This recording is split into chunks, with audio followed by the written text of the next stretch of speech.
नमस्कार दोस्तों, apex classes एजुटेक के डिजिटल प्लेटफॉर्म पर आप सभी का हार्दिक स्वागत है। माय डियर स्टूडेंट्स, जिस ढंग से आप लोग एक्टिवली पार्टिसिपेट कर रहे हैं, बहुत अच्छा रिस्पॉन्ड कर रहे हैं, इसी ढंग से आप अच्छे से रिवाइज करते जाएं ताकि हम बोर्ड परीक्षा में बहुत अच्छे अंक प्राप्त कर सकें। आज हम लोग स्टार्ट करने जा रहे हैं प्रायिकता, प्रोबेबिलिटी। कई बच्चों की इच्छा थी कि प्रायिकता वाला चैप्टर किया जाए, इसलिए मैं सबसे पहले लाया हूँ प्रायिकता।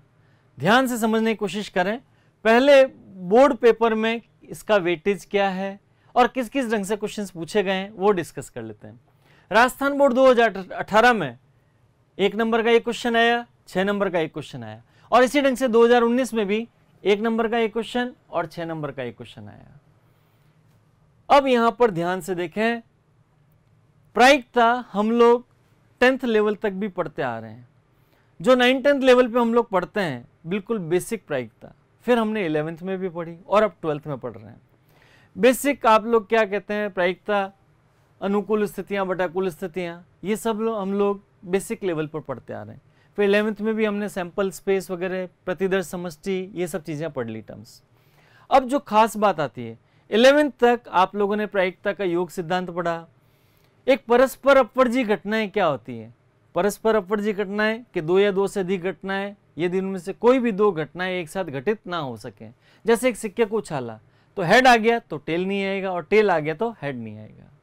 ये इस तरह की घटनाएं हम सब लोग 11th लेवल तक पढ़ के आ चुके हैं। अब जो 12th का पार्ट है, यहां से स्टार्ट होता है सप्रतिबंध प्रायिकता, कंडीशनल प्रोबेबिलिटी।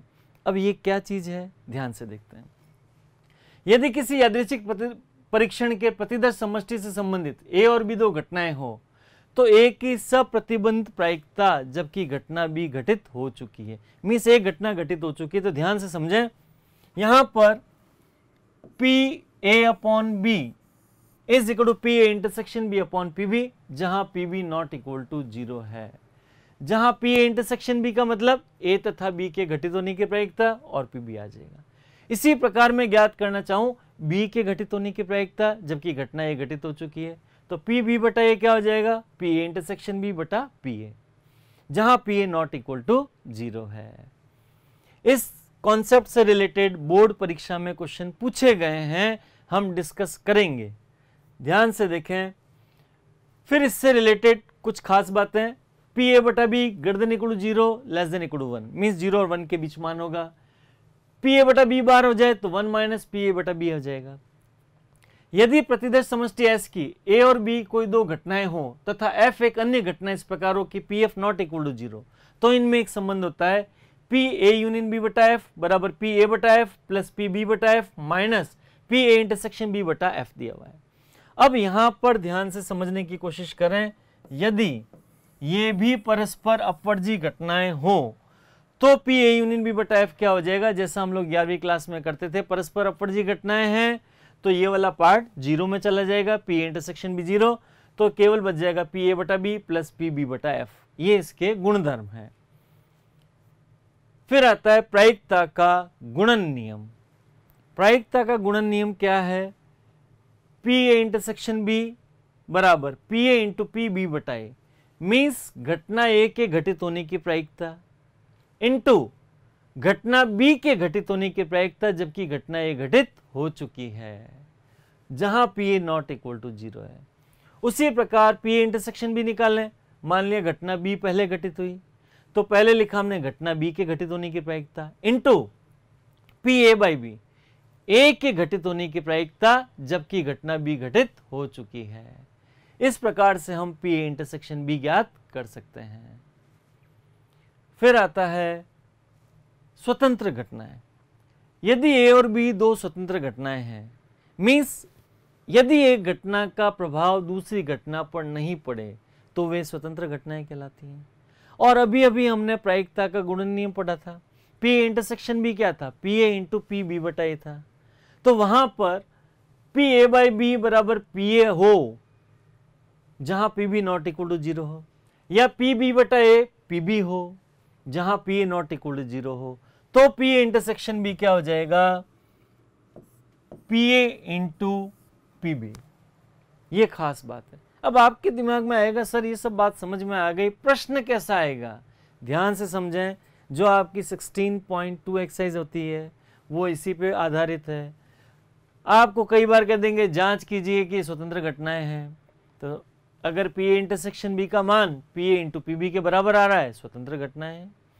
या इस तरह का कॉन्सेप्ट भी काम में ले सकते हैं। ये इंपॉर्टेंट पॉइंट है, इसको ध्यान से समझें। यदि किसी यादृच्छिक प्रयोग से संबंध ए और बी स्वतंत्र घटनाएं हैं तो ए बार और बी भी स्वतंत्र होंगी। ए तथा बी बार भी स्वतंत्र घटनाएं हैं और ए बार तथा बी बार भी स्वतंत्र घटनाएं हैं।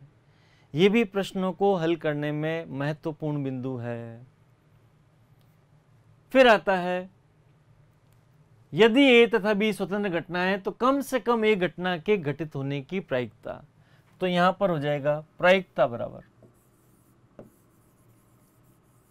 बराबर 1 minus P A bar into P B bar, जहां पी ए बार का मतलब क्या हो गया, 1 माइनस पी ए, और पी बी बार का मतलब क्या हो जाएगा, 1 माइनस पी बी। ये इनका मीनिंग हो गया। कम से कम एक घटना के घटित होने की प्रायिकता ए या बी में से equal to 1 minus P A bar into P B bar, जहां पी ए बार बराबर 1 minus P A, P B bar बराबर 1 माइनस पी बी। इसी ढंग से अगर तीन घटनाएं होती है ए बी सी, तो वही बात 1 minus P A bar into P B bar into P C bar. इस प्रकार से हम कम से कम एक घटना पर आधारित प्रश्नों को हल कर सकते हैं। फिर आता है संपूर्ण प्रायिकता प्रमेय। अब ये बहुत महत्वपूर्ण पार्ट है, संपूर्ण प्रायिकता प्रमेय और बेज प्रमेय। पिछले प्रश्न पत्रों का हमने अध्ययन किया, उसमें बेज प्रमेय से संबंधित प्रश्न पूछे गए हैं, और संपूर्ण प्रायिकता प्रमेय में हम जो काम में लेते हैं कॉन्सेप्ट, वो बेज प्रमेय में भी काम में आता है। बेज प्रमेय के जो हर में होता है वो संपूर्ण प्रायिकता प्रमेय वाला रिजल्ट ही होता है कि टोटल कंडीशंस क्या क्या हो सकती हैं। समझ गए बात? अभी ऐसा प्रश्न करेंगे तो हमें चीज क्लियर हो जाएगी। बेसिक स्टेटमेंट क्या हो गया, पी बराबर P A one into P E बटा A one plus P A two into P E बटा A two dot dot dot P A N into P E बटा ए एन। ऐसा हम प्रश्न करेंगे तो हमें स्थिति क्लियर हो जाएगी। इसी प्रकार से आता है बेज प्रमेय। यदि E one E two E three up to E N अरिक्त घटनाएं जो कि प्रतिदर्श समष्टि एस के विभाजन का निर्माण करती हैं और E one E two E N युग्मतः असंयुक्त है, इसका भी हम लोग अभी प्रश्न करेंगे तो क्लियर हो जाएगा। पी ई आई बटा ए बराबर P E I into P A बटा ई आई अपॉन समेशन। ये वाला पार्ट टोटल प्रोबेबिलिटी को रिप्रेजेंट करता है, और इसमें से जो अनुकूल पार्ट होता है उसको ऊपर लिख देते हैं तो हमें बेस प्रमेय वाला पार्ट प्राप्त हो जाता है। प्रश्न करके हम इसको अच्छे से क्लियर करते हैं। ध्यान से देखें, इस एग्जाम्पल को ध्यान से समझ लें। यह आपकी किताब का सॉल्व्ड एग्जाम्पल है। अच्छे से समझाता हूं। एक बोल्ड बने, ये प्रश्न आपको समझ में आने के बाद बेस प्रमेय के सारे प्रश्न आसान हो जाएंगे। लॉ ऑफ टोटल प्रोबेबिलिटी, संपूर्ण प्रायिकता प्रमेय से संबंधित प्रश्न होता है, वो भी बड़ा आसान हो जाएगा। ध्यान से समझें, ये प्रश्न क्या कहना चाह रहा है। एक बोल्ट बनाने कारखाने में मशीनें ए, बी और सी कुल उत्पादन का क्रमशः 25%, 35% और 40% बोल्ट बनाती हैं। इन मशीनों के उत्पादन का 5, 4 और 2% त्रुटिपूर्ण है। बोल्टों के कुल उत्पादन में से एक बोल्ट का यादृच्छिक निकाला जाता है और वह त्रुटिपूर्ण पाया जाता है। तो इसकी क्या प्रायिकता है कि यह बोल्ट मशीन बी द्वारा बनाया गया है। ये हमें प्रश्न का जवाब देना है। माना घटनाएं B1, B2, B3 निम्न प्रकार है। B1 क्या है, बोल्ट मशीन ए द्वारा बनाया गया है। B2 है, बोल्ट मशीन बी द्वारा बनाया गया है। और B3 क्या है, बोल्ट मशीन सी द्वारा बनाया गया है। मैं एक रफ डायग्राम से समझाता हूं। मान लिया मशीन ए है, ये मशीन बी है और ये मशीन सी है। अब मशीन ए, ये बी और ये सी, ये कुल उत्पादन का 25%, ये 35% और ये मशीन 40% बोल्ट बनाती है। टोटल प्रोडक्शन हो गया। यहां पर यह कहा गया इसका त्रुटिपूर्ण कितना है, 5%, इसका त्रुटिपूर्ण 4% और इसका त्रुटिपूर्ण 2%। हमें इस प्रश्न में पूछा गया है कि कंप्लीट प्रोडक्शन में से हमने एक बोल्ट निकाला और वह त्रुटिपूर्ण पाया गया, तो उसके मशीन बी का उत्पाद होने की प्रायिकता ज्ञात कीजिए। तो क्या कह सकते हैं हम लोग, हो सकता है वह मशीन ए का प्रोडक्ट है और त्रुटिपूर्ण है, या मशीन बी का प्रोडक्ट है और त्रुटिपूर्ण है, या मशीन सी का प्रोडक्ट है और त्रुटिपूर्ण है। ये सारी की सारी टोटल कंडीशंस आ गई।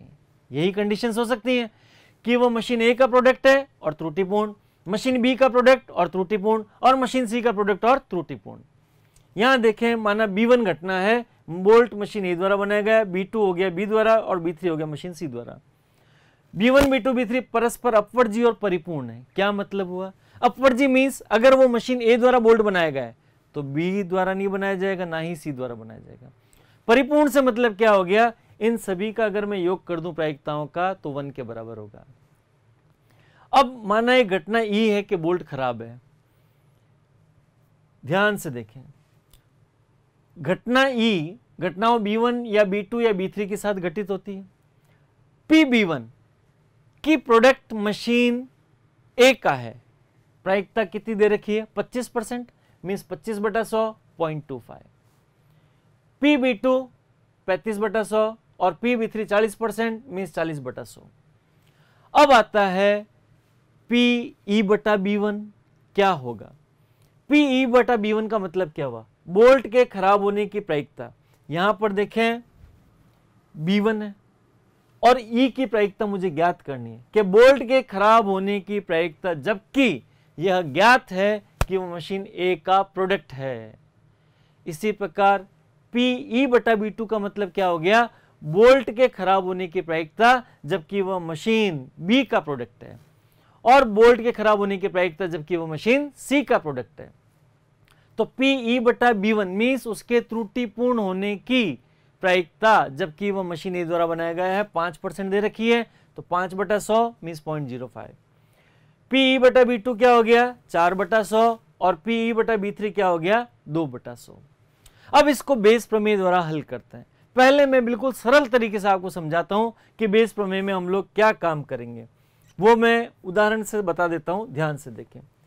PB2/E बेस प्रमेय क्या कहती है, पहले नीचे टोटल कंडीशन लिख दो। मैं आपको ऐसे समझाऊं, अगर साधारण भाषा में हम काम करें तो हम कैसे एक्सप्लेन करेंगे। मैंने यहां पर जो भी उत्पाद आए उनमें से एक बोल्ट निकाला और वह बोल्ट त्रुटिपूर्ण है, तो इस बात की प्रायिकता कि वह मशीन ए का प्रोडक्ट है हमें ज्ञात करना है। तो पहले मैं टोटल कंडीशंस निकालता हूं। मैं क्या कहूंगा, जो बोल्ट मेरे हाथ में आया हो सकता है वह मशीन ए का प्रोडक्ट है, तो मशीन ए का प्रोडक्ट होने की प्रायिकता कितनी दे रखी है, मशीन ए का प्रोडक्ट होने की प्रायिकता 25%, तो मैं लिख दूंगा 25/100। और त्रुटिपूर्ण है, त्रुटिपूर्ण होने की प्रायिकता कितनी दे रखी है, 5/100। या हो सकता है वो मशीन बी का प्रोडक्ट है, मशीन बी का प्रोडक्ट कितना होने की प्रायिकता है, 35%, मीन्स 35/100। और वह त्रुटिपूर्ण है, त्रुटिपूर्ण की प्रायिकता 4/100। या वह मशीन सी का प्रोडक्ट है, और मशीन सी का प्रोडक्ट होने की प्रायिकता कितनी दे रखी है, 40%, 40/100। और वह त्रुटिपूर्ण है, तो त्रुटिपूर्ण होने की प्रायिकता 2/100। ये हमने टोटल कंडीशन लिख ली। तो जो संपूर्ण प्रायिकता प्रमेय वाली कंडीशंस थी वो ये आ गई। अब मुझे कहा गया इस बात की प्रायिकता ज्ञात कीजिए कि वो मशीन बी का प्रोडक्ट था। तो मशीन बी वाली कंडीशन कौन सी, ये, इसको अंश में लिख दीजिए, इसको अंश में लिख दीजिए, तो कितना हो जाएगा, 35/100 गुणा 4/100। बस काम खत्म। बड़ा आसान काम है। आप किसी को एक्सप्लेनेशन कैसे देंगे, मैंने एक बोल्ट उठाया, वह त्रुटिपूर्ण है, हो सकता है वो मशीन ए का प्रोडक्ट है और त्रुटिपूर्ण है, या वो मशीन बी का प्रोडक्ट है और त्रुटिपूर्ण है, या मशीन सी का प्रोडक्ट है और त्रुटिपूर्ण है। फिर हमने फेवरेबल कंडीशन कौन सी थी, मशीन बी का, तो मशीन बी वाली फेवरेबल कंडीशन को ऊपर लिख दिया हमने। इस प्रकार हम बेस प्रमेय द्वारा प्रश्न को हल कर सकते हैं। अब देखिए फॉर्मूला क्या है कि हमें ज्ञात है कि बोल्ट त्रुटिपूर्ण है तो मशीन बी का होने की प्रायिकता, तो PB2 बटा ई लिखेंगे बराबर। अब पहले नीचे टोटल कंडीशन, वह मशीन ए का प्रोडक्ट और त्रुटिपूर्ण, या के लिए प्लस मशीन बी का प्रोडक्ट और त्रुटिपूर्ण, या मशीन सी का प्रोडक्ट और त्रुटिपूर्ण। फिर इस कंडीशन को हमने ऊपर की तरफ लिख देना है मशीन बी के प्रोडक्ट की, तो ये सारी स्थितियां हमने लिख दी और उत्तर आ जाएगा 28/69। यही सेम काम है, इसी ढंग से हमने इस पार्ट को अटेंड कर लिया है। इस प्रश्न में मैंने बहुत समय दिया है इसलिए क्योंकि ऐसे कई प्रश्न बोर्ड परीक्षा में पूछे गए हैं। अब मेरे ख्याल से ये कॉन्सेप्ट आपको समझ में आ गया होगा। कोई भी प्रश्न दिया हो उसकी सारी कंडीशंस देख लें, वो लिख लें, प्रॉपर फॉर्मूला लिखें, लैंग्वेज प्रॉपर जरूर लिखें। इसीलिए मैंने बुक का एग्जाम्पल लिया है ताकि आप लैंग्वेज को अच्छे से समझ सकें। फिर आता है यादृच्छिक चर। यादृच्छिक चर किसी यादृच्छिक परीक्षण के प्रतिदर्श समष्टि पर, सैंपल स्पेस प्रतिदर्श समष्टि पर परिभाषित वास्तविक मान फलन होता है। अब इससे संबंधित प्रश्न कैसे बन सकते हैं, इसमें क्या क्या चीजें होती हैं वो ध्यान से देखें। सबसे पहली बात, यादृच्छिक चर का प्रायिकता बंटन, बड़ा आसान सा काम है। यादृच्छिक चर का प्रायिकता बंटन हम लोग क्या करते हैं, सबसे पहले यादृच्छिक चर से संबंधित x दिए हुए x1 x2 x3 x4 वो टेबल बन जाएगी और उनके साथ उनकी संगत प्रायिकताएं लिख देंगे। इस प्रकार जो टेबल बनती है वह यादृच्छिक चर का प्रायिकता बंटन कहलाता है। बिल्कुल आसान शब्दों में और प्रश्न अटेंड करने की टेक्निक के हिसाब से मैं सब चीजें बोल रहा हूं, उसी भाषा में मैं बात करूंगा आपसे। यदि एक यादृच्छिक चर विभिन्न मानों x1 x2 x3 के संगत प्रायिकताएं p1 p2 p3 हैं, तो x हो गया x1 x2 x3 x4 xn मान लिख दिया और उनकी संगत प्रायिकताएं लिख दी। ये जो टेबल बनेगी, एक सारणी बनेगी, ये प्रायिकता बंटन कहलाता है। अब यहां पर pi ग्रेटर देन 0 होता है। कोई भी प्रायिकता 0 से बड़ी नहीं हो सकती, मतलब सारी की सारी 0 से बड़ी होंगी, नेगेटिव नहीं हो सकती। समेशन pi इक्वल टू 1, सभी प्रायिकताओं का योग 1 होगा, जहां इक्वल टू 1 2 3 4 n है। तो हम एक सारणी बनाएंगे और वह सारणी कहलाएगी प्रायिकता बंटन। उस सारणी की सहायता से दो महत्वपूर्ण बातें हम ज्ञात करते हैं, दो नहीं तीन। नंबर 1 माध्य या प्रत्याशा, फिर आता है प्रसरण वेरिएंस, उसके बाद आता है मानक विचलन स्टैंडर्ड डेविएशन। हम पहले 1 बाय 1 डिस्कस करते हैं, फिर एक क्वेश्चन के माध्यम से ये सारे पॉइंट आपसे डिस्कस करूंगा। एक ऐसा एग्जाम्पल दूंगा जिसमें ये सारे बिंदु कवर हो जाएंगे। अब आता है माध्य या प्रत्याशा। कुछ भी नहीं करना है, आपको कोई भी सवाल दिया हो, सबसे पहला काम आप सारणी बना दें, मीन्स प्रायिकता बंटन बना दें। फिर आप सभी x को उनकी संगत प्रायिकताओं से गुणा करके जोड़ लें। जो योगफल प्राप्त होगा वही माध्य है या प्रत्याशा है। देखें ध्यान से, इसको म्यू से निरूपित करते हैं, तो यहां पर मैं कह दूं E बराबर समेशन PI XI या E बराबर EX बराबर P1 x1 plus P2 x2 plus P3 x3 this up to Pn xn। आपको सभी x, सभी चरों को उनकी संगत प्रायिकताओं से गुणा करके जोड़ देना है, तो जो राशि प्राप्त होगी वह माध्य या प्रत्याशा कहलाती है। फिर आता है प्रसरण वेरिएंस, यादृच्छिक चर का प्रसरण। बड़े आसान शब्दों में बताना चाहूंगा, आपको कोई भी सवाल दिया हो, सबसे पहले उसका प्रायिकता बंटन तैयार कर लें, x1 x2 x3 p1 p2 p3। अब हम इस फॉर्मूले की सहायता से वेरिएंस x बराबर ex स्क्वायर माइनस ex का होल स्क्वायर, ex क्या हो गया, माध्य या प्रत्याशा, और ex स्क्वायर का मतलब क्या हुआ, p1 into x1 square p1 x1 square plus P2 x2 square plus P3 x3 square dot dot dot Pn xn का स्क्वायर। सभी x का स्क्वायर करके संगत प्रायिकताओं से गुणा करके जोड़ देंगे तो हमें ex स्क्वायर मिल जाएगा। अब ex स्क्वायर माइनस ex का होल स्क्वायर, ऐसा करने पर हमें जो संख्या प्राप्त होगी वह वेरिएंस या प्रसरण कहलाएगा। वर्किंग रूल पे ध्यान दें, क्वेश्चन कैसे अटेंड करना है वो ध्यान से देखें। फिर आता है मानक विचलन। मानक विचलन में हम लोग क्या करते हैं, ध्यान से देखें, अगर मैं वेरिएंस का पॉजिटिव स्क्वायर रूट ले लूं, सिग्मा से निरूपित करते हैं, सिग्मा बराबर वेरिएंस एक्स धनात्मक वर्गमूल, मीन्स जो मुझे वेरिएंस मिलेगा, जो प्रसरण मिलेगा, प्रसरण का धनात्मक वर्गमूल मानक विचलन कहलाता है। तो वो जो संख्या प्राप्त होगी इसको सिग्मा से निरूपित करते हैं और मानक विचलन प्राप्त कर लेंगे। अब एक एग्जाम्पल की सहायता से इसको समझने का प्रयास करते हैं। हमने अभी तक क्या क्या चीजें पढ़ी, देखिए ध्यान से। यादृच्छिक चर का प्रायिकता बंटन नंबर 1, फिर माध्य या प्रत्याशा, फिर प्रसरण, फिर मानक विचलन। इन सभी को एक उदाहरण की सहायता से आपको समझाता हूं। और हमने जो 11वीं कक्षा में सैंपल स्पेस मीन्स प्रतिदर्श समष्टि वगैरह पढ़े थे वह भी आपसे डिस्कस करता हूं। इस उदाहरण को ध्यान से समझने का प्रयास करें। एक न्याय सिक्के की 3 उछालों पर प्राप्त चित्तों की संख्या का प्रसरण ज्ञात करना है। प्रसरण ज्ञात करना है। एक न्याय सिक्के की 3 उछालों के परीक्षण में निर्मित प्रतिदर्श समष्टि एस क्या क्या होगी, H H H, H H T, H T H, T H H, H T T, T H T, T T H और ट्रिपल टी। कुल 8 स्थितियां, 1 2 3 4 5 6 7 8।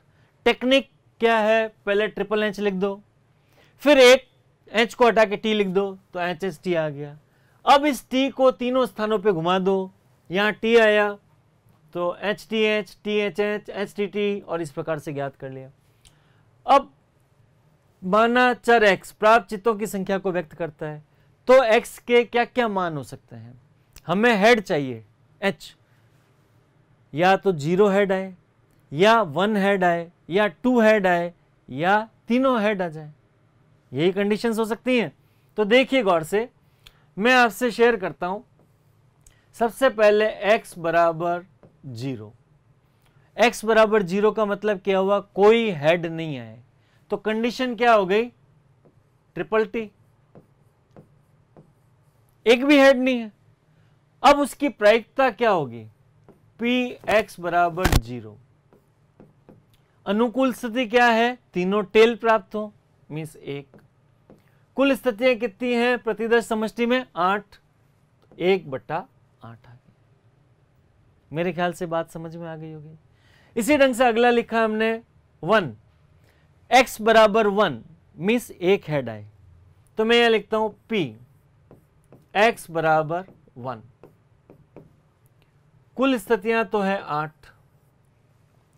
अब अनुकूल स्थितियां मीन्स कितने हेड चाहिए मुझे, ध्यान से समझने की कोशिश करें। हेड कितने चाहिए, 1 हेड चाहिए। 1 हेड वाली कितनी स्थितियां हैं, 1 एच वाली स्थिति, 1 ये रही, 1 ये रही, 1 ये रही, 3 स्थितियां हैं जिसमें मुझे 1 हेड प्राप्त होता है, 1 चित्त प्राप्त होता है। तो मैं क्या लिखूंगा, 3/8। इसी प्रकार से 2 हेड आने वाली स्थितियां 3/8 और 3 हेड आने वाली स्थिति केवल 1 है, ट्रिपल एच। तो हमने इन सब की संगत प्रायिकताएं ज्ञात कर ली और इस प्रकार से प्रायिकता बंटन प्राप्त हो गया। मेरे ख्याल से बात आपको अच्छे समझ में आ गई होगी। अब तो बड़ा आसान काम है। सबसे महत्वपूर्ण काम प्रायिकता बंटन बनाना है। अब मुझे वेरिएंस निकालना है। इस सवाल में मुझे कह दे माध्य ज्ञात कीजिए, तो मैं क्या करूंगा, Ex बराबर P1x1 plus P2x2 plus P3x3 plus P4x4 निकाल लेंगे। वेरिएंस निकालना है, प्रसरण निकालना है, तो प्रसरण का फॉर्मूला है Ex स्क्वायर माइनस Ex का होल स्क्वायर। पहले मैंने Ex निकालना है, माध्य ज्ञात कर रहा हूं, P1x1 plus P2x2 plus P3x3 plus P4x4, ये फॉर्मूला लिख दिया और सभी x को उनकी संगत प्रायिकताओं से गुणा करके जोड़ दिया, तो Ex का मान कितना प्राप्त हो गया, 3/2। अब मैं अगला पार्ट करता हूं, Ex square means P1x1 square plus P2x2 square plus P3x3 square plus P4x4 square, ये ज्ञात करता हूं। मीन्स x का स्क्वायर करके P1 P2 P3 से गुणा किया तो 0 square into 1/8, 1 square into 3/8, 2 square into 3/8, 3 square into 1/8। अब इनको जोड़ दिया हमने तो हमें क्या मिल गया, 3 मिल गया। अतः वेरिएंस x बराबर क्या हो जाएगा, प्रसरण क्या हो जाएगा, EX स्क्वायर माइनस EX का होल स्क्वायर। 3 माइनस 3/2 का स्क्वायर, तो 3 माइनस 9/4 बराबर 3/4। अब मुझे कह दें मानक विचलन ज्ञात कीजिए, तो सिग्मा बराबर क्या हो जाएगा, मानक विचलन हम ज्ञात करना चाह रहे हैं, सिग्मा बराबर अंडर रूट ऑफ प्रसरण, अंडर रूट ऑफ प्रसरण, और प्रसरण का मान कितना हुआ 3/4, अंडर रूट ऑफ 3/4 बराबर रूट 3/2। ये हमें मानक विचलन प्राप्त हो गया। इस प्रकार हमने सभी कॉन्सेप्ट्स को एक उदाहरण द्वारा समझ लिया। प्रायिकता बंटन ज्ञात करना, फिर माध्य ज्ञात करना, प्रसरण ज्ञात करना, मानक विचलन ज्ञात करना, ये बहुत ही महत्वपूर्ण कॉन्सेप्ट्स हैं और मैंने बहुत ही आसान तरीके से आपके सामने प्रदर्शित कर लिए हैं। यादृच्छिक चर का मानक विचलन ये मैं आपसे डिस्कस कर चुका हूं। प्रसरण का धनात्मक वर्गमूल ही मानक विचलन है। फिर आता है बर्नौली परीक्षण। ये भी बहुत महत्वपूर्ण पार्ट है, ध्यान से समझें। किसी यादृच्छिक प्रयोग के परीक्षणों को बर्नौली परीक्षण कहते हैं यदि वो निम्नलिखित शर्तों को संतुष्ट करते हैं। बर्नौली परीक्षण किन किन को कहेंगे? पहला पॉइंट, परीक्षणों की संख्या निश्चित हो या परिमित होनी चाहिए। परीक्षण सारे के सारे स्वतंत्र होने चाहिए, एक दूसरे पर निर्भर नहीं हो। प्रत्येक परीक्षण के तथ्यतः दो ही परिणाम, या तो सफलता या असफलता। जैसे मैं सिक्का उछालता हूं, या तो हेड आए या टेल आए, और कोई बीच की स्थिति नहीं हो। मैं पासा उछालूं, या तो सम मिले या विषम मिले, दो ही स्थितियां। प्रत्येक परीक्षण में किसी परिणाम की प्रायिकता समान रहनी चाहिए। प्रायिकता अलग अलग कंडीशंस में बदले नहीं, प्रत्येक परीक्षण में परिणाम की प्रायिकता समान रहनी चाहिए। तो ये प्रयोग बर्नौली परीक्षण कहलाता है। अब इसका क्या रोल है वो हम समझने की कोशिश करते हैं। द्विपद बंटन बीएनपी में अर्थात n बर्नौली परीक्षणों में 8 सफलताओं की प्रायिकता। इसको आप यूं समझें, मान लिया कोई एक प्रयोग है, उसके सफल होने की प्रायिकता p है। ध्यान से समझें, माना एक प्रयोग के सफल होने की प्रायिकता p है और असफल होने की प्रायिकता q बराबर 1 - p है। यदि मैं n बार प्रयास करूं तो n प्रयासों में से r बार सफल होने की प्रायिकता PR बराबर NCR, P की पावर R, Q की पावर n-r होगा। ये मैंने बहुत ही सरल शब्दों में आपको समझा दिया द्विपद प्रायिकता बंटन या द्विपद बंटन। यहां पर BNP का मतलब क्या हुआ, P तो प्रायिकता हो गई और n कुल प्रयास हो गए। प्रश्न कर लेते हैं, एक सिंपल सा पहले उदाहरण देता हूं। मान लिया आपसे कहा जाए एक सिक्का उछाला जाता है, 5 बार उछाल दिया, उनमें से 2 बार हेड आने की प्रायिकता ज्ञात कीजिए। तो ध्यान से देखें, मेरे पास क्या क्या कंडीशन है, सिक्के को कितनी बार उछाला, 5 बार, या मैं कह दूं 5 सिक्के एक बार एक साथ उछाले तो भी एक ही बात है। मेरा सवाल है एक सिक्के को 5 बार उछाला गया, n बराबर 5, तो उनमें से 2 बार हेड आने की प्रायिकता। तो सबसे पहली बात, एक सिक्के को एक बार उछालते हैं तो हेड आने की प्रायिकता क्या होती है, P बराबर 1/2, हेड मतलब चित्त, H आने की प्रायिकता, और हेड नहीं आने की प्रायिकता Q बराबर 1 - 1/2 बराबर 1/2। अब ये कहा गया सिक्के के 5 उछालों में से 2 बार हेड आने की प्रायिकता, तो R बराबर कितना हो गया, 2। फॉर्मूला लग जाएगा PR बराबर NCR, P की पावर R, Q की पावर n-r। मुझे 2 बार सफलता चाहिए, तो P2 बराबर NCR मीन्स फॉर्मूले में वैल्यू रख रहा हूं 5C2 P की पावर 2 और Q की पावर भी 2, तो P कितना है, हाफ, तो हाफ की पावर 2 लिख देते हैं, सीधा फॉर्मूले में वैल्यू डाल देते हैं। तो यहां हो जाएगा हाफ की पावर 2 और यहां पर हाफ की power n-r means 5 - 2। 5c2 half की पावर 2 एंड हाफ की पावर 3। इस प्रकार हम प्रायिकता बंटन जो दिया हुआ है द्विपद प्रायिकता बंटन ज्ञात कर सकते हैं। ऐसा एक बहुत बढ़िया उदाहरण आपके सामने पेश करता हूं, ध्यान से देखें। पासों के एक जोड़े को, ये भी अपनी किताब का उदाहरण है, 7 बार फेंका गया। यदि पासों पर प्राप्त अंकों का योग 7 होना सफलता मानी जाए तो क्या प्रायिकता है? नंबर 1 कोई सफलता नहीं, नंबर 2 6 सफलताएं, कम से कम 6 सफलताएं, अधिकतम 6 सफलताएं। ये 4 पार्ट ज्ञात करते हैं।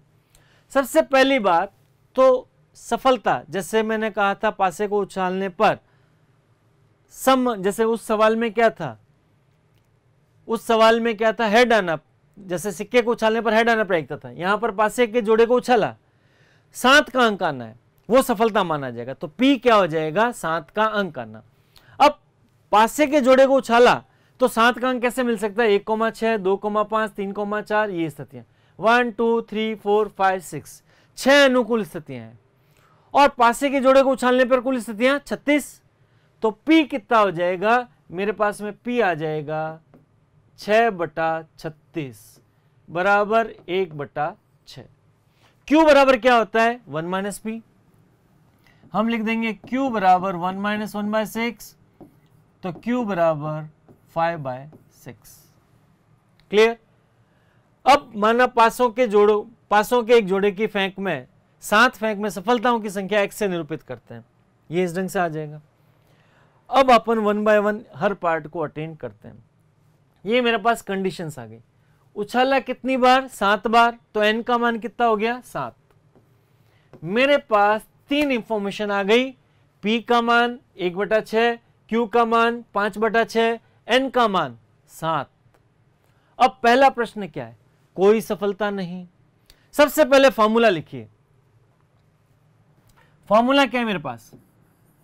PR बराबर NCR, P की पावर R, Q की पावर n-r, ये फॉर्मूला है। अब अपन पढ़ते जाते हैं। कोई सफलता नहीं मीन्स R का मान कितना हो गया? 0 रख दीजिए।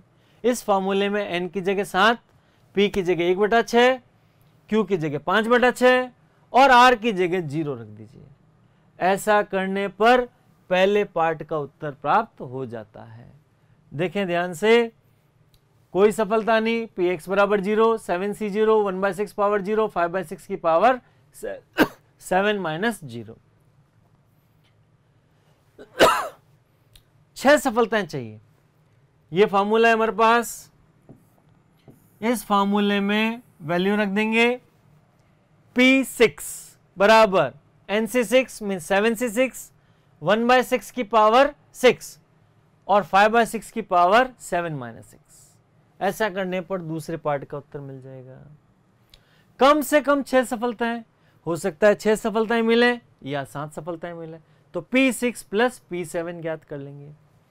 अधिकतम 6 सफलताएं मीन्स ज्यादा से ज्यादा 6 सफलताएं मिल सकती हैं। ध्यान से देखें आप, पहले कोई सफलता नहीं तो R की जगह 0 कर दिया। 6 सफलताएं तो x बराबर 6, 7 से 6 अटेंड कर लिया। कम से कम 6 सफलताएं तो P6 प्लस P7 कर दिया और इसका उत्तर हमने ज्ञात कर लिया। फिर कहा गया अधिकतम, ध्यान से समझें, अधिकतम 6 सफलताएं, इसका मतलब 6 से ज्यादा नहीं होनी चाहिए। तो हम क्या कहेंगे? हो सकता है 1 भी सफलता ना मिले, हो सकता है 1 मिल जाए, हो सकता है 2 मिल जाए, हो सकता है 3, 4, 5 या 6। ऐसा कर सकते हैं। Means P0 plus P1 plus P2 plus P3 plus P4 plus P5 plus P6, इन सभी का योग ज्ञात करें तो हमें ये चीज मिल जाएगी। अब इसमें कैलकुलेशन ज्यादा होती है तो एक टेक्निक सीखिए। 1 - P7 कर देते हैं।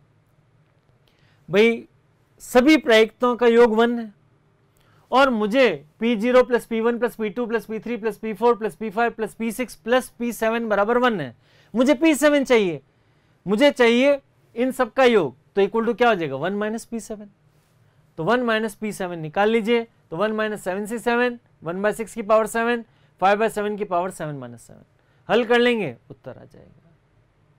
ये कॉन्सेप्ट इंपॉर्टेंट है, ध्यान से समझने की कोशिश करें। आप तो एक चीज मान लें, कई अगर मेरे पास सवाल होता अधिकतम 5 सफलताएं तो इसका मतलब क्या करूंगा मैं, चूंकि P0 plus P1 plus P2 plus P3 plus P4 plus P5 plus P6 plus P7 equal to 1, तो अधिकतम 5 तक जाना है, मीन्स 5 तक जाना है, तो 1 माइनस P6 माइनस P7, उस ढंग से हम ज्ञात कर सकते हैं। क्लियर? ये हो गया सारा थ्योरेटिकल पोर्शन, हमने सभी कॉन्सेप्ट्स को अच्छे से समझ लिया। अब आता है बोर्ड परीक्षा में आए हुए प्रश्न, देखें ध्यान से। यदि पीए, भाई पेपर का हम अध्ययन करते हैं तो आगे वाली जो एक्सरसाइज है 16.1, 16.2, इनमें से लगभग हर बार 1 नंबर का प्रश्न तो पूछा जा रहा है। बेस प्रमेय से कई बार प्रश्न पूछ लिया गया और प्रायिकता बंटन से भी कई बार अथवा में सवाल पूछ लेते हैं। इसलिए आप हर तरह के प्रश्नों की अच्छे से प्रैक्टिस करके जाएं, क्योंकि बड़ा आसान काम है। थोड़ा सा ध्यान दें तो हम इसमें पूरे में से पूरे नंबर ला सकते हैं। PA 0.6 दिया, PB 0.3 दिया और PA इंटरसेक्शन भी 0.2 है, तो PA बटा B ज्ञात कीजिए। PA बटा B का क्या फॉर्मूला है? PA बटा B बराबर PA इंटरसेक्शन B बटा PB। अब PA इंटरसेक्शन B का मान कितना दे रखा है मुझे? 0.2 बटा PB 0.3, फाइनल उत्तर कितना आ जाएगा? 2/3। इन्हीं चीजों को आपस में घुमाकर कभी एक अज्ञात राशि पूछ लेगा और कोई 2 इंफॉर्मेशन दे देगा, तो प्रश्न ऐसे घुमाया जा सकता है। एक व्यक्ति क्या, अब ये भी 2019 में पूछा गया है, आपको सबसे पहले ये डिसीजन लेना आना चाहिए कि यह प्रश्न किस कॉन्सेप्ट पर आधारित है। एक व्यक्ति के बारे में ज्ञात है कि 3 में से 2 बार सत्य बोलता है, मैं सच बोलने की प्रायिकता 2/3 हो गई। वह एक पासे को उछालता है और बतलाता है कि उस पर आने वाली संख्या 6 है। वो कहता है कि इस पर आने वाली संख्या 6 है। इसकी प्रायिकता ज्ञात कीजिए कि पासे पर आने वाली संख्या वास्तव में 6 है। अब हम सोचते हैं क्या क्या कंडीशंस हो सकती हैं। हो सकता है, अपन साधारण भाषा में प्रश्न को समझने का प्रयास करते हैं। हो सकता है पासे पर 6 आए और वह कहता है कि पासे पर 6 आया, या पासे पर 6 नहीं आया फिर भी वो कह रहा है पासे पर 6 आया। इसका मतलब वो झूठ बोल रहा है, सत्य नहीं बोल रहा। ये हो गई टोटल कंडीशंस। अब वास्तव में 6 आया तो हमें वो प्रायिकता ज्ञात करने की पासे पर आने वाली संख्या वास्तव में 6 है, तो उस वाली अनुकूल स्थिति को ऊपर अंश में लिख लेंगे। जैसा हमने बोल्ट वाला प्रश्न किया था, सेम वही प्रश्न है ये। ध्यान से देखें, मैं साधारण शब्दों में बात करूं तो रफ में हम कैसे अटेन कर सकते हैं। देखिए, पहले टोटल कंडीशंस, सिस्टमेटिक लैंग्वेज लिखेंगे तभी नंबर मिलेंगे, अन्यथा नंबर कट जाते हैं। सवाल समझना है तो सबसे पहले मैं क्या कहूंगा, पासे पर 6 आने की प्रायिकता 1/6 है। ये हो गया पासे पर 1/6, 6 आने की प्रायिकता 1/6, और वह सच बोलता है तो सच की प्रायिकता कितनी हो गई? 2/3। या पासे पर 6 नहीं आता है तो क्या हो गया? 5/6। लेकिन वह कहता है कि पासे पर 6 का अंक आया है, इसका मतलब वो असत्य बोल रहा है। जब सच बोलने की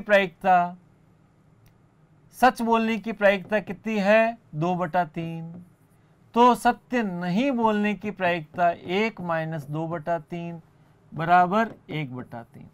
तो ये कितना हो गया? 1/3। अब वो प्रायिकता जबकि वास्तव में 6 का अंक आया हो, यहां पर क्या कहा गया हमें?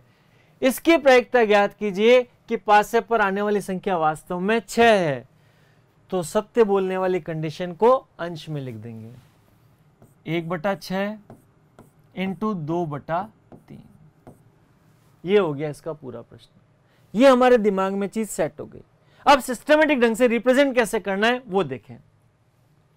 माना ए पासे पर आने वाली संख्या 6 बताता है, E1 पासे पर 6 अंक आना, E2 पासे पर 6 नहीं आना, तो पासे पर 6 का अंक आने की प्रायिकता PE1 कितना हो गया? 1/6, और PE2 6 नहीं आना तो 1 - 1/6 मीन्स 5/6। यहां तक कोई तकलीफ नहीं। अब ए पासे पर आने वाली संख्या 6 बताना, यह बताना कि पासे पर 6 का अंक आ रहा है, तो मीन्स पी ए बटा इवन। पी ए बटा इवन क्या? यह ज्ञात है कि पासे पर 6 का अंक आया है और वह बोलता है कि पासे पर 6 का अंक आया है, इसका मतलब वो सत्य बोलता है, तो प्रायिकता होगी 2/3। फिर इसी प्रकार पी ए बटा ई2, मतलब क्या हुआ? पासे पर 6 नहीं आया, लेकिन वह बोलता है कि पासे पर 6 आया, तो 1 - 2/3 मीन्स 1/3। पासे पर 6 बताना जबकि वास्तव में 6 नहीं आया, 1/3। अब वास्तव में पासे पर 6 आने की प्रायिकता, जबकि वो बताता है कि पासे पर 6 आया है, तो मैंने अभी आपसे कहा था टोटल कंडीशंस, मीन्स नीचे तो हो जाएगी संपूर्ण प्रायिकता प्रमेय वाली कंडीशन, टोटल कंडीशन। पासे पर 6 आया और वह बताता 6 आया, या 6 नहीं आया और वह बताता 6 आया, और इसकी अनुकूल स्थिति को हम ऊपर ले लेंगे। तो 1/6 × 2/3 प्लस 5/6 × 1/3, इस अनुकूल स्थिति को हमने ऊपर ले लिया, सरलीकरण किया तो उत्तर आ गया 2/7। बड़ा आसान कॉन्सेप्ट है, एक बार समझ में एक सवाल आ गया, हम बेस प्रमेय का सवाल गलत कर ही नहीं सकते, ध्यान से समझें। इसी प्रकार अगला सवाल 2016 और 2018 दो बार पूछा गया है। ए और बी स्वतंत्र घटनाएं, पी ए 0.2 है, पी बी 0.5 है, तो पी ए यूनियन बी चाहिए। अब पी ए यूनियन बी का फॉर्मूला क्या होता है? पी ए यूनियन बी बराबर P A plus P B minus P A intersection B. ये हमारे पास फॉर्मूला है। हमें ज्ञात है पी ए और P B, P A union B चाहिए। घटनाएं स्वतंत्र घटनाएं हैं, जब भी कभी घटनाएं स्वतंत्र हों, स्वतंत्र घटनाएं, अतः पी ए इंटरसेक्शन बी क्या हो जाएगा? P A into P B. बेटा एक्सरसाइज 16.1 16.2 अच्छे से जरूर करें। P A into P B में क्या हो जाएगा? पी ए का मान हो गया 0.2, 16.3 भी जरूर करें अच्छे से, 0.5 कितना हो जाएगा? 0.10। मान रख देते हैं, पी ए का मान 0.2 प्लस पी बी का मान 0.5 minus P A intersection B 0.1, कितना हो जाएगा? 0.7 माइनस 0.1 इज इक्वल टू 0.6। मेरे ख्याल से बात आपको अच्छे से समझ में आ गई होगी, क्योंकि स्वतंत्र घटनाएं तो पी इंटरसेक्शन बी बराबर P A into P B होगा। फिर अगला पार्ट आता है 2018 में आया हुआ सवाल, ध्यान से समझें। ए थैले में 3 लाल और 4 काली गेंदें, जबकि बी थैले में 4 लाल और 5 काली गेंदें। हम इसका डायग्राम बना लेते हैं। सवाल क्या कहना चाहता है पहले उसको समझने का प्रयास करते हैं। थैले ए में 3 लाल और 4 काली गेंदें हैं, ये हमारा थैला ए, ये हमारा थैला बी, ए कह देते हैं, इसको बी कह देते हैं। थैला ए में 3 लाल और 4 काली, तो यहां पर हम लिख देते हैं 3 रेड 4 ब्लैक। थैला बी में क्या है? बी में 4 लाल और 5 काली, 4 लाल 5 काली। जितना हमने पढ़ा उसको हमने ड्रॉ कर लिया। अब क्या कहते हैं? एक गेंद ए थैले से बी थैले में स्थानांतरित की जाती है, तब एक गेंद को बी थैले से निकाला जाता है और निकाली गई गेंद लाल रंग की प्राप्त होती है। तो इस बात की क्या प्रायिकता है कि स्थानांतरित गेंद काली है। हमने गेंद को स्थानांतरित किया, हमें नहीं पता कौन से रंग की है, यहां से गेंद को स्थानांतरित किया, एक गेंद, और यहां से थैला बी से गेंद निकाली, तब एक गेंद को बी थैले से निकाला जाता है और निकाली गई गेंद लाल रंग की प्राप्त होती है। निकाली गई गेंद लाल रंग की, लाल गेंद। तो इस बात की क्या प्रायिकता है कि स्थानांतरित गेंद काली है। हमें इस बात की प्रायिकता निकालनी है कि जो गेंद हमने स्थानांतरित की थी वह काली है। साफ समझ में आ रहा है? बेस प्रमेय का प्रयोग करेंगे। अब यहां पर हम कैसे स्टार्ट करें, अगर मैं किसी को एक्सप्लेन करूं तो कैसे कहूंगा? शॉर्ट में समझाता हूं पहले। हो सकता है मैंने यहां से एक गेंद ट्रांसफर करी, वो गेंद लाल रंग की थी और यहां से भी लाल गेंद निकली, या हो सकता है यहां से मैंने काली गेंद ट्रांसफर करी और यहां से लाल गेंद निकली। स्थानांतरित गेंद काली है तो काली वाली की कंडीशन को हम अंश में लिख देंगे। देखें ध्यान से, माना E1 लाल गेंद थैला प्रथम में से द्वितीय में स्थानांतरित की जाती है। E2 जो ट्रांसफर की वो काली गेंद है। E1 और E2 परस्पर अपवर्जी और असंयुक्त हैं, क्योंकि यदि लाल गई तो काली नहीं जाएगी, काली गई तो लाल नहीं जाएगी। अब P-E1 किसको कहेंगे? यहां से गेंद उधर डाली, कौन सी गेंद? E1 का मतलब लाल गेंद। यदि मैं लाल गेंद ट्रांसफर कर रहा हूं तो लाल गेंद ट्रांसफर, यहां पर लाल कितनी है? 3, तो वहां से वहां ट्रांसफर करने की कुल प्रायिकता कितनी हो जाएगी? 3/7। यहां तक क्लियर? और काली गेंद ट्रांसफर करने की प्रायिकता कितनी हो जाएगी? 4/7। कोई एतराज नहीं। माना E द्वितीय थैले से लाल गेंद निकाली गई, दूसरे वाले थैले से लाल गेंद निकाली गई, तो P/E1। E/E1 का मतलब क्या हुआ? थैला 2 से लाल गेंद निकाली गई, जबकि भाई थैला 2 से लाल गेंद निकाली गई, जबकि ट्रांसफर कौन सी की थी पहले भी आपने? लाल गेंद। तो P/E1। जब यहां से मैंने लाल गेंद इधर डाल दी तो इधर लाल कितनी हो गई? 5, और यहां से एक लाल गेंद और निकालनी है तो 5/10। तो प्रायिकता हो गई 5/10 बराबर 1/2। अगर मैं काली गेंद ट्रांसफर करता हूं तो यहां काली कितनी है? 4, तो काली गेंद ट्रांसफर करने की प्रायिकता 4/7 थी। अब यहां पर कुल गेंदें कितनी हो जाएंगी? 6 काली और 4 लाल, 10 गेंदें हो गई। मुझे लाल गेंद ही निकालनी है तो उसकी प्रायिकता क्या होगी? 4/10। तो P/E1 का मान 1/2 या 5/10 और इसका मान आ गया 4/10। अब तो बड़ा आसान काम है। P/E2/E, हमें किसकी प्रायिकता चाहिए? कि गेंद काली ट्रांसफर हुई, तो P/E/E1 into P/E2 into P/E2, ऊपर हो जाएगा P/E2 इंटू P/E2। साधारण शब्दों में यूं समझें, हम इसको क्या कह देंगे? ध्यान से देखें, मैंने यहां से ट्रांसफर करी सबसे पहले कौन सी गेंद? लाल गेंद। तो लाल गेंद ट्रांसफर करने की प्रायिकता कितनी आ गई? यहां पर 3/7 और 1/2 हो जाएगी लाल गेंद निकालने की। उसी प्रकार काली गेंद ट्रांसफर करना तो 4/7 और P/E2 4/10, और उस स्थिति को अंश में ले आएंगे। इस प्रकार से मान रख देंगे, इनके मान रखने पर हमें इसका उत्तर प्राप्त हो जाता है। नेक्स्ट क्वेश्चन आता है राजस्थान बोर्ड 2017 का आया, P/B/A बराबर 0.2, PA बराबर 0.8, तो PA इंटरसेक्शन भी ज्ञात करो। फॉर्मूला लिख लेते हैं।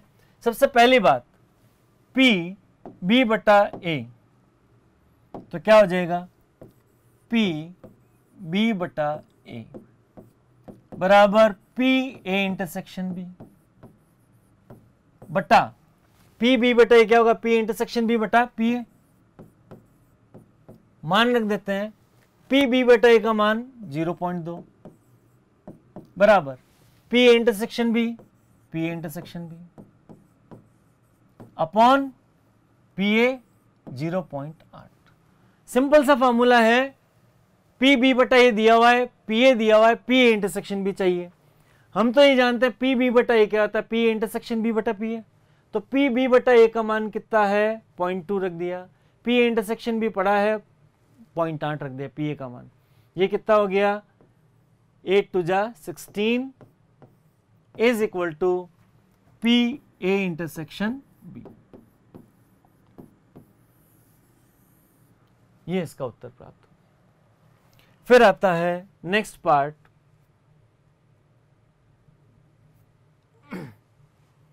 ये 2016 का प्रश्न है। थैले ए और बी दिए हुए हैं। थैले ए में 2 लाल और 3 काली गेंदें, जबकि थैले बी में 3 लाल और 4 काली गेंदें। किसी एक थैले में से यादृच्छिक गेंद निकाली गई जो कि लाल रंग की है। इस बात की क्या प्रायिकता है कि वह थैले बी में से निकाली गई है। यह भी बेस प्रमेय का सवाल है, ध्यान से देखें। हम लोग प्रॉपर डायग्राम बना लेते हैं तो हमें चीज क्लियर हो जाएगी।